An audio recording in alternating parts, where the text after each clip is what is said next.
Vous pensez tout connaître des guerrières les plus badass de la mythologie nordique? Détrompez-vous, dans cette vidéo, je vais vous révéler les secrets les plus sombres des Valkyries. Ces femmes soldats qui ont inspiré Marvel, God of War et tant d'autres œuvres modernes. Et attendez de découvrir pourquoi certaines d'entre elles ont fini par défier Odin lui-même. Restez jusqu'à la fin car je vous dévoilerai quelle Valkyrie est considérée comme la plus dangereuse de toutes et pourquoi elle pourrait bien vous faire changer d'avis sur ce que vous croyez savoir de la mythologie nordique. Alors les Valkyries, ces créatures fascinantes qui ont traversé les siècles sans perdre une once de leur mystère. Si vous êtes ici aujourd'hui, c'est probablement parce que vous les avez vues dans un film Marvel, affrontées dans God of War, ou peut-être découvertes dans une série Netflix. Mais la vérité, c'est que leurs véritables origines sont bien plus complexes et sombres que tout ce que Hollywood pourrait imaginer. Dans la mythologie nordique originale, les Valkyries ne sont pas juste des guerrières au look cool avec des ailes et des armures brillantes. Elles sont littéralement les agents de la mort d'Odin. Leur nom, Valkyria, en vieux norrois signifie « celles qui choisissent les morts au combat ». Imaginez un peu le pouvoir terrifiant que cela représente, avoir le droit de décider qui vit et qui meurt sur un champ de bataille. C'est exactement le genre de job description qui ne se trouve pas sur LinkedIn. Les textes anciens, notamment l'Edda poétique ou l'Edda de Snorri, nous décrivent ces femmes comme des êtres surnaturels au service direct d'Odin, le père de toutes choses. Leur mission principale, parcourir les champs de bataille et sélectionner les guerriers les plus valeureux tombés au combat pour les emmener au Valhalla. Mais attention, elles ne prennent que la moitié des morts glorieux. L'autre moitié va chez Freya dans son hall appelé Folkvang. Oui, même dans la mort, il y a de la concurrence entre les dieux nordiques. Ce qui rend les Valkyries particulièrement intéressantes, c'est leur double nature. D'un côté, elles sont des psychopompes, des guides spirituels qui accompagnent les âmes vers l'au-delà. De l'autre, elles sont des guerriers redoutables qui n'hésitent pas à intervenir directement dans les combats pour influencer leur issue selon la volonté d'Odin. Certains récits les décrivent chevauchant à travers le ciel sur des chevaux ailés, tandis que d'autres les montrent comme des corbeaux ou des cygnes capables de se transformer en femmes. Les récits originaux les présentent même chevauchant des loups. D'ailleurs, si vous appréciez ce contenu et que vous voulez découvrir encore plus de secrets sur la mythologie, n'hésitez pas à vous abonner à la chaîne et à activer la petite cloche. Cela m'aide énormément et vous serez les premiers informés de mes prochaines vidéos sur les mystères des dieux et de la mythologie. Maintenant, parlons des Valkyries les plus célèbres. Car oui, elles avaient toutes leur propre personnalité et histoire. Commençons par Brunhild, probablement la plus connue grâce à l'opéra de Wagner et aux multiples adaptations modernes. Dans la saga des Volsung, elle est punie par Odin pour avoir désobéi à ses ordres en protégeant un héros qu'elle n'était pas censée sauver. Résultat, elle se retrouve plongée dans un sommeil magique, entourée d'un mur de feu, en attendant qu'un héros assez courageux vienne la réveiller. C'est exactement le genre d'histoire qui a inspiré le conte de la Belle au bois dormant, mais en version beaucoup plus métal. Ensuite, il y a Sigrun, une autre Valkyrie rebelle qui tombe amoureuse d'un mortel nommé Helgi. Leur histoire d'amour tragique traverse plusieurs vies, car même la mort ne peut les séparer. À chaque fois qu'Helgi meurt au combat, il renaît sous un autre nom, et Sigrun le retrouve. C'est le genre de romance qui fait passer Twilight pour une comédie romantique légère. Regenleif, dont le nom signifie « héritière des dieux », est mentionnée dans plusieurs textes comme l'une des Valkyries les plus fidèles à Odin. Gundul, quant à elle, est souvent associée à la magie de guerre et au sort de bataille. Ce nom résonne encore aujourd'hui dans notre culture populaire, preuve que leur impact dépasse largement les frontières de la Scandinavie médiévale. Mais ce qui est vraiment fascinant, c'est de voir comment ces figures mythologiques ont évolué dans notre culture contemporaine. Prenez Marvel par exemple, la Valkyrie interprétée par Tessa Thompson dans Thor Ragnarok et les films suivants est Brunhild, directement inspirée de la mythologie nordique. Mais là où le mythe original la montre comme une servante d'Odin parfois rebelle, Marvel en fait une survivante traumatisée du massacre de ses sœurs d'armes par Hela. C'est une réinterprétation moderne qui conserve l'essence du personnage tout en l'adaptant aux sensibilités actuelles. Dans l'univers des jeux vidéo, God of War et God of War Ragnarok nous offrent une vision particulièrement sombre des Valkyries. Ici, elles sont corrompues par la folie d'Odin et deviennent des boss terrifiants que Kratos doit affronter. Sigrun, la reine des Valkyries, est considérée comme l'un des combats les plus difficiles de toute la franchise. Et dans Ragnarok, c'est Gna qui reprend le flambeau en tant que nouvelle reine des Valkyries, offrant aux joueurs un défi encore plus redoutable. La série Valkyrie Profile de Square Enix propose une approche plus fidèle à la mythologie originale, où le joueur incarne Lynette, une Valkyrie chargée de recruter des guerriers pour le Ragnarok.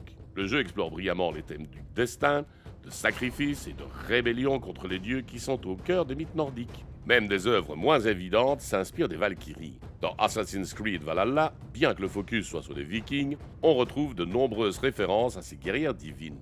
La série animée Record of Ragnarok réinvente complètement le concept en opposant les dieux aux humains dans un tournoi épique, avec les Valkyries qui fusionnent avec les combattants humains. Cette persistance des Valkyries dans la culture populaire moderne n'est pas un hasard. Elle représente un archétype puissant qui résonne particulièrement aujourd'hui, celui de la femme guerrière indépendante qui défie l'autorité patriarcale. Dans les mythes originaux, plusieurs Valkyries se rebellent contre Odin pour suivre leur propre conception de la justice ou de l'amour.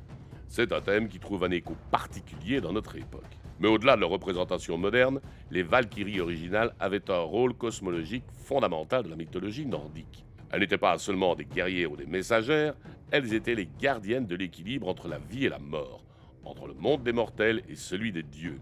Le pouvoir de choisir qui meurt au combat faisait d'elles des figures du destin au même titre que les Nornes, ces trois sœurs qui tissent la toile du destin. Cette connexion avec le destin est particulièrement visible dans leur préparation au Ragnarok. En sélectionnant les meilleurs guerriers pour peupler le Valhalla, elles constituent l'armée qui combattra aux côtés des dieux lors de la bataille finale. C'est une responsabilité énorme qui dépasse largement le simple fait d'être des soldats d'élite. Les sagas islandaises nous racontent aussi que certaines Valkyries pouvaient accorder des faveurs aux héros mortels, comme des armes magiques, des conseils stratégiques ou même des prophéties. Elles agissaient parfois comme des mentors spirituels guidant les guerriers non seulement vers une mort honorable, mais vers une compréhension plus profonde de leur destin. Cette dimension mystique des Valkyries se retrouve dans leur association avec différents animaux symboliques. Outre les chevaux ailés et les corbeaux d'Odin, elles étaient parfois représentées sous forme de cygnes. D'ailleurs, plusieurs légendes racontent des histoires d'hommes qui volent les plumes de cygnes des Valkyries pour les forcer à rester dans le monde mortel. Ces récits explorent les thèmes de la liberté, du consentement et du pouvoir d'une manière étonnamment moderne. Il faut aussi mentionner que les Valkyries n'étaient pas toutes identiques. Certaines sources distinguent les Valkyries divines, qui sont les servantes directes d'Odin, des Valkyries mortelles, qui sont des femmes guerrières exceptionnelles et élevées au rang de demi-déesses. Cette distinction explique pourquoi certaines histoires montrent des Valkyries capables de mourir ou d'être blessées, tandis que d'autres les décrivent comme immortelles. Le nombre exact de Valkyries varie selon les sources. Certains textes en mentionnent 13, d'autres bien plus. Les noms les plus fréquemment cités incluent Skuld, qui signifie dette ou ce qui doit arriver, Hilde, bataille, Bruor, force, et bien sûr les déjà mentionnés Sigrund et Brunhild. Chaque nom porte une signification liée à la guerre, au destin ou aux vertus guerrières. Ce qui rend les Valkyries particulièrement fascinantes pour nous aujourd'hui, c'est leur ambiguïté morale. Elles ne sont ni purement bonnes ni purement mauvaises. Elles servent Odin, mais Odin lui-même est un dieu complexe, capable de trahison et de manipulation. Les Valkyries peuvent être salvatrices pour certains guerriers et la mort pour d'autres. Cette nuance morale les rend beaucoup plus intéressantes que les personnages manichéens. D'ailleurs, cette complexité se retrouve dans la façon dont les Vikings eux-mêmes percevaient la mort au combat. Mourir glorieusement était certes honorable, mais cela signifiait aussi être séparé à jamais de sa famille et de ses proches.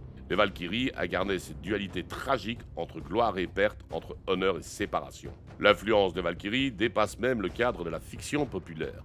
Elles ont inspiré des mouvements féministes, des groupes de reconstitution historique et même des unités militaires modernes. L'idée de femmes guerrières indépendantes et puissantes continue de résonner dans notre société contemporaine. Et en parlant de société contemporaine, il est intéressant de noter comment chaque époque réinterprète les Valkyries selon ses propres préoccupations. L'opéra de Wagner au XIXe siècle les présentait comme des figures romantiques et héroïques. Les comics Marvel des années 60 en font des super-héroïnes. Les jeux vidéo modernes explorent leurs aspects les plus sombres et psychologiques. Cette capacité d'adaptation et de réinvention est peut-être le véritable secret de la longévité des Valkyries dans notre imaginaire collectif. Elles représentent des archétypes assez universels pour transcender les cultures et les époques, tout en gardant suffisamment de spécificité nordique pour conserver leur identité unique. Maintenant, revenons à ma promesse du début.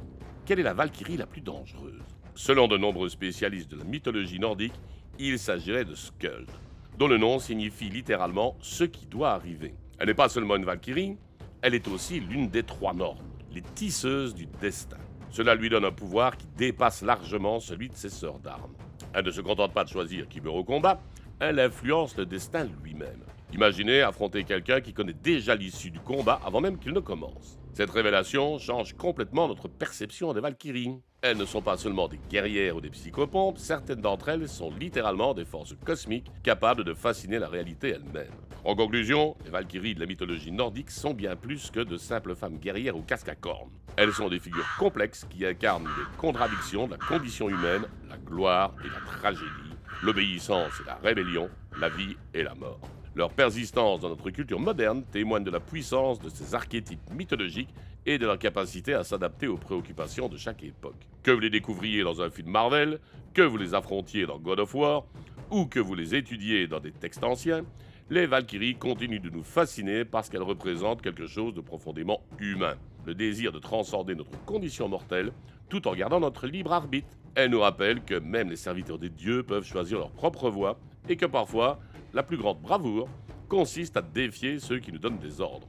Alors la prochaine fois que vous verrez une Valkyrie dans un jeu vidéo ou un film, souvenez-vous de cette richesse mythologique qui se cache derrière l'armure et les ailes. Ces guerrières divines portent en elles des millénaires d'histoire, de peur, d'espoir et de rêves humains. Et c'est peut-être ça finalement leur véritable pouvoir, nous connecter à nos ancêtres et à nos mythes fondateurs, tout en nous inspirant pour écrire nos propres légendes.